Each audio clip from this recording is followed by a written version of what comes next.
افغان ورو توپ اچونکی مجيب الرحمن د شلوریزو لوبو په درجه بندۍ کې بېساری پرمختګ وکړ چې ښایي له راشد خان څخه ژر د هغه مقام واخلي. د خپلواک ویب پاڼې درنو لیدونکو، که تاسې تر اوسه زموږ د یوټیوب چینل نه وي سبسکرایب کړی نو زموږ چینل سبسکرایب کړئ او دا ویډیو را سره تر پایه وګورئ او لایک یې کړئ. د خپلواک ډاټ کام درنو لیدونکو السلام علیکم.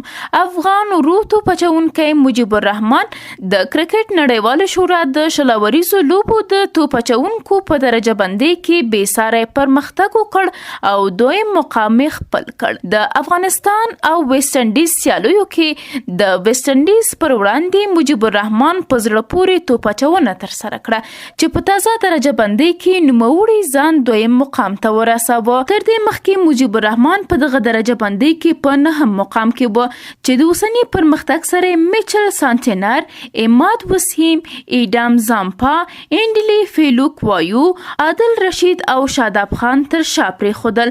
همداراز افغان لوبډلمشر راشد خان ته هم د خطر زنګ وواهه ځکه چې راشد خان اوس په لومړي او مجيب الرحمن په دویم مقام شو. افغان لوبډلمشر راشد خان د کرکټ نړیواله شورا د شلوریزو لوبو په درجه بندۍ کې د 249 امتیازونو په درلودلو سره لومړنی مقام لري.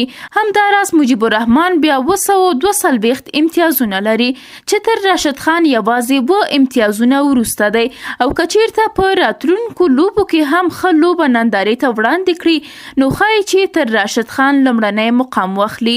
د یادولو ده چې مجيب الرحمن په یو ورځنیو لوبو درجه بندۍ کې هم پرمختګ کړی دی او د توپ اچونکو په برخه کې له 5 مقام څخه 3 مقام ته تللی دی. هلته بیا راشد خان په 11 مقام کې دی. د نړیوالې شلوریزو لوبو په درجه بندۍ کې بیا د الراونډرانو په برخه کې افغان تجربه لرونکی لوبغاړی محمد نبی لومړنی مقام لري او حضرت الله زازی بیا د توپ وهونکو په برخه کې په 6 مقام باندې ولاړ دی.